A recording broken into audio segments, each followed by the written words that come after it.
कहानी की शुरुआत होती है एक स्पेसशिप से जो अंतरिक्ष से बेहद तेज रफ्तार से नीचे गिर रही थी और फिर हम देखते हैं कि स्पेसशिप एक तालाब में जा गिरी थी। इसके बाद स्पेसशिप में से दो इंसान जैसे दिखने वाले लोग स्पेस सूट पहनकर बाहर आए। एक आदमी ने अपने बेहोश साथी को घसीटकर बाहर निकाला और फिर खुद सो गया, जिसके बाद उसे अपने ग्रह पर बिताई हुई जिंदगी की झलक दिखाई देने लगी। कुछ समय बाद जब उसकी आंख खुली तो उसने देखा कि उसके बेहोश साथी की छाती पर भयानक घाव था, जिस वजह से उसकी मौत हो गई थी। तभी उसे तालाब में मौजूद अपने कंप्यूटर से आवाज आई। उसने तुरंत कंप्यूटर को बाहर निकाला और उसमें से इस जगह के बारे में जानकारी निकालने की कोशिश की। फिर उसने बाकी स्पेसशिप्स की लोकेशन का पता लगाया, पर कंप्यूटर ने उसे बताया कि फिलहाल आसपास कोई दूसरी स्पेसशिप मौजूद नहीं है। अब वो थोड़ा निराश हो गया। खैर फिर उसने कंप्यूटर से एक तार अपनी आंख में जोड़ी, जिसके बाद इस ग्रह का सारा इतिहास, यहाँ के लोग, जानवर, भाषाएं और रहने सहने की सारी जानकारी उसके दिमाग में पहुंच गई। इसके बाद उसने अपनी बंदूक निकाली और निशानेबाजी की प्रैक्टिस करने लगा।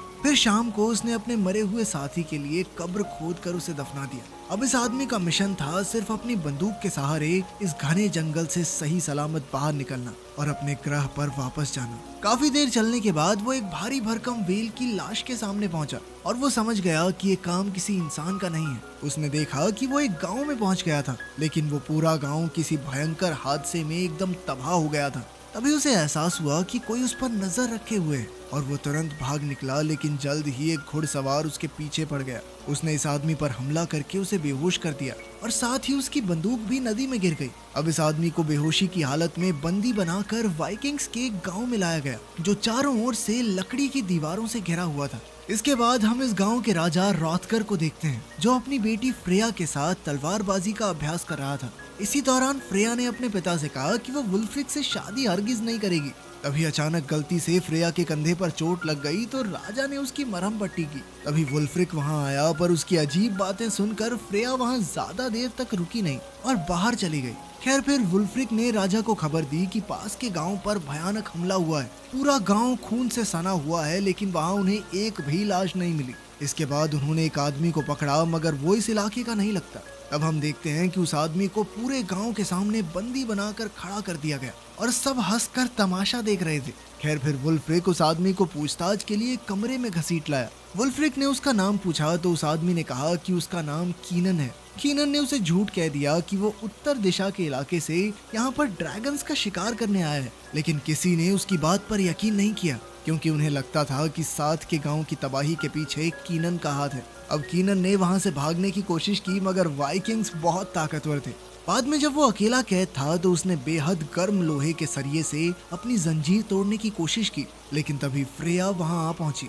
वहीं दूसरी ओर राजा ने वुल्फ्रिक से कीनन के बारे में पूछा, मगर वुल्फ्रिक ने बताया कि अब तक कोई खास जानकारी नहीं मिली। तब राजा ने उसे तबाह हुए गांव के राजा गुनार को ढूंढने को कहा, ताकि वो उसे समझा सकें कि उनके गांव पर हुए हमले के पीछे हमारा कोई हाथ नहीं है। वुल्फ्रिक इसके लिए हरगिज राजी नहीं था, क्योंकि गुनार ने उसके पिता का कत्ल किया था, इसलिए वो गुनार से नफरत करता था। खैर राजा ने उसे समझाया कि वो सब तेरे बाप की लापरवाही की वजह से ही हुआ था, गुनार की गलती नहीं थी इसमें। उधर फ्रेया और कीनन साथ थे तो फ्रेया ने उससे पूछा कि क्या उसने ही पास के गांव पर वो हमला किया था, लेकिन कीनन ने इससे साफ इनकार कर दिया। इसके बाद अचानक उसने खुद को आजाद करके फ्रेया और गार्ड पर हमला बोल दिया और उन्हें हराकर वहां से भाग निकला। अब आधी रात को कीनन भाग रहा था, मगर अचानक वहां दुश्मन के हमले का ऐलान हो गया। जल्द ही उनके गाँव की फौज युद्ध के मैदान में उतर आई, क्योंकि उन्हें लगा कि गुनार उनके गांव पर हमला करने वाला है। पर बाहर आकर वो सब हैरान रह गए, क्योंकि वहां कोई भी नहीं था। उन्हें एहसास हुआ कि उनका दुश्मन कोई और नहीं बल्कि एक बेहद खूंखार जानवर है, जिसने पहले ही गांव में घुसकर लोगों को मारना शुरू कर दिया था। अब कीनन भी इस जानवर के पीछे दौड़ा। उसने जानवर के सामने जाके उसे मूरवेन कहकर पुकारा और तब ये खुलासा होता है कि वो इसी ड्रैगन का शिकार करने आया था। अब कीनन उस पर हमला करने ही वाला था कि तभी ऐन वक्त पर फौजियों ने उसे फिर से पकड़कर एक पत्थर से बांध दिया। तब उसे अपने ग्रह की फिर से याद आई, जब मूरवेन्स की फौज ने उनके ग्रह पर हमला कर दिया था और कीनन अपने लोगों को बचा नहीं पाया।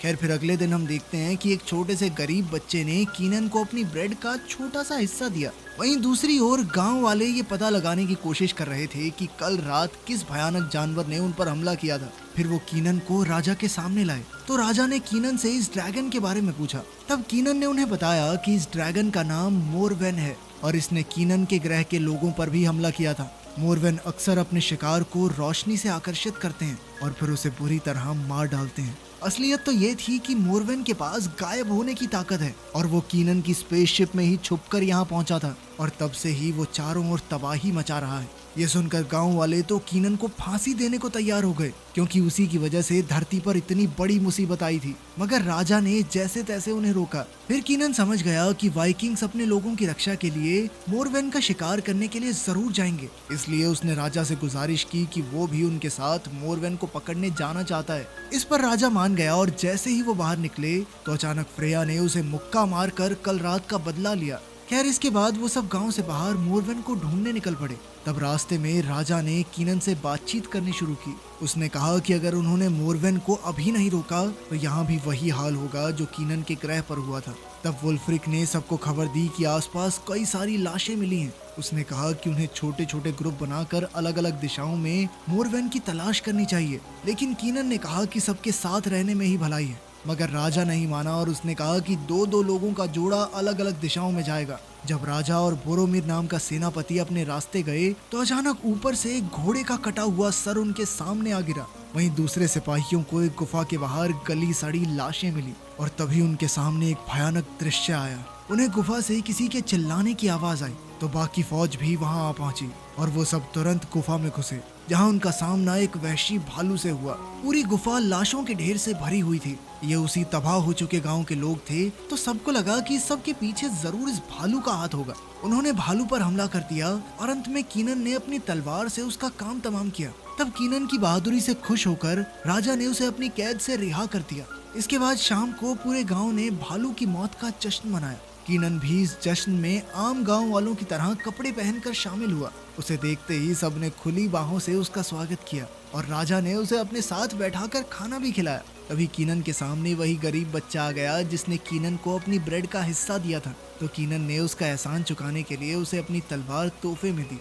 फिर उसने बच्चे का नाम पूछा तो उसने कहा कि उसका नाम एरिक है और उसके माँ बाप एक लड़ाई में मर चुके थे, इसीलिए अब सभी गांव वाले मिलकर उसकी देखभाल करते थे। कुछ देर बाद वुल्फ्रिक ने खेल खेल में कीनन को चुनौती दी। तब कुछ सिपाही ढाल अपने सर पे रख के बैठ गए और खिलाड़ियों को उनके सर पर रखी ढाल पर चलकर अंत तक पहुंचना था। बेचारा कीनन तो कई बार लड़खड़ाते हुए बोरोमिर पर जा गिरा, पर वुल्फ्रिक ने उसका मजाक नहीं उड़ाया बल्कि उसे हाथ देकर खड़ा किया। आखिरकार जश्न खत्म होने के बाद कीनन हॉल से बाहर निकला तो फ्रेया उससे मिलने आई। उसने कीनन का शुक्रिया अदा किया क्योंकि उसने जंगल के मिशन पर फ्रेया के पिता का साथ दिया था।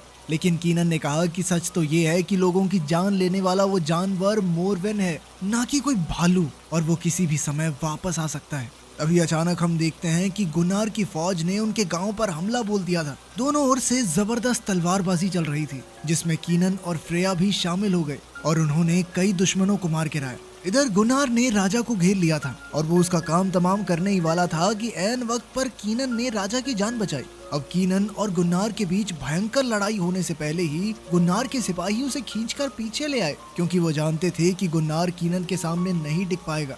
जाने से पहले गुन्नार ने राजा को गाली देते हुए उस पर अपने गांव की तबाही का इल्जाम लगाया। खैर, लड़ाई खत्म होने के बाद फ्रेया ने कीनन को गुन्नार के बारे में सब कुछ बताया। कई साल पहले जब वुल्फ्रिक के पिता राजा हुआ करते थे तो उन्होंने आसपास के सभी गांवों को इकट्ठा करके फ्रांस पर हमला करने का प्लान बनाया, मगर उस वक्त गुन्नार ऐन वक्त पर वहां पहुंचा ही नहीं, जिस वजह से उसे धोखेबाज समझा गया और तब से दोनों गांवों के बीच में दुश्मनी शुरू हो गई। इसके बाद हम देखते हैं कि गुन्नार और उसकी फौज जंगल में पड़ाव डालकर बैठे थे। पता चला कि आज वो वुल्फ्रिक पर हमला करके सालों पहले का बदला लेने आए थे। पर जैसे ही एक सिपाही कुछ दूर हल्का होने गया तो अचानक तालाब में से मोरवेन बाहर आ गया और उसने सिपाही को बेरहमी से मार डाला। गुन्नार और उसकी फौज को लगा कि इस हमले के पीछे वुल्फ्रिक का हाथ है। कुछ ही पलों में मोरवेन ने कई सिपाहियों को मार गिराया और अंत में सिर्फ गुन्नार उसके सामने खड़ा था। उसने बिना जान की परवाह करते हुए मोरवेन का सामना करने का फैसला किया। तभी हम देखते हैं कि गुन्नार के कुछ साथी मोरवेन से भागकर दूसरे गांव में आ गए थे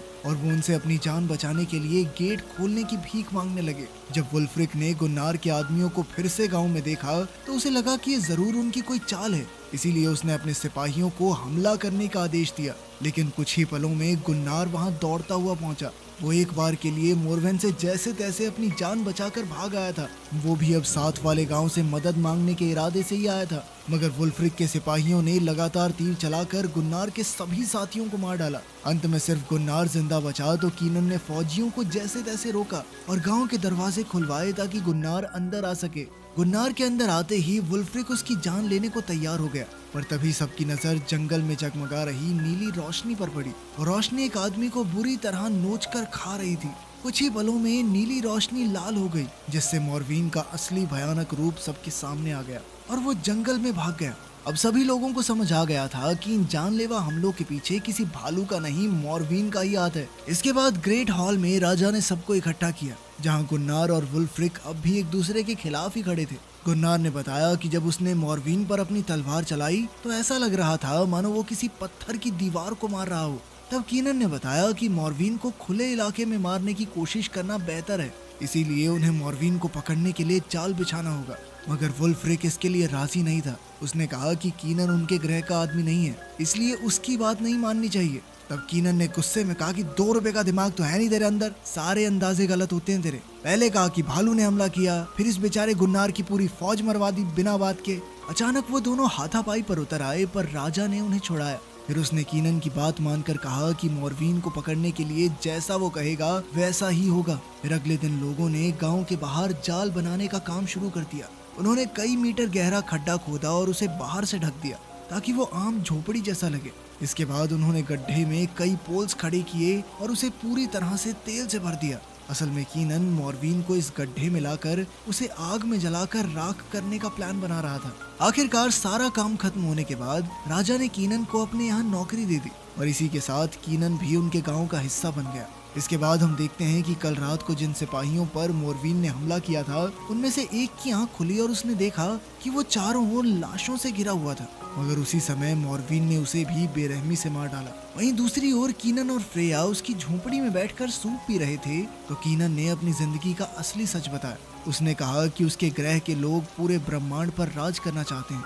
जब वो मॉर्विन के ग्रह पर कब्जा करने पहुंचे तो उन्होंने जबरदस्त बॉम्ब धमाके करके उनकी सारी प्रजाति को खत्म कर दिया। फिर उन्होंने बचे खुचे मॉर्विन्स का शिकार किया। इस फौज में कीनन भी शामिल था और इस खतरनाक मिशन पर जाने के बदले उसके परिवार को रहने की अच्छी जगह दी जानी थी। आखिरकार मॉर्विन के ग्रह पर कब्जा करने के बाद कीनन को अब अगले मिशन पर जाना था। तब उसे पता चला कि एक मॉर्विन जिंदा बच गया था। वो कीनन की स्पेसशिप की वेंट में जा छुपा और यही वो मॉर्विन था जो कीनन के साथ धरती पर आ गया और अब वो यहाँ लोगों को बुरी तरह मार रहा है।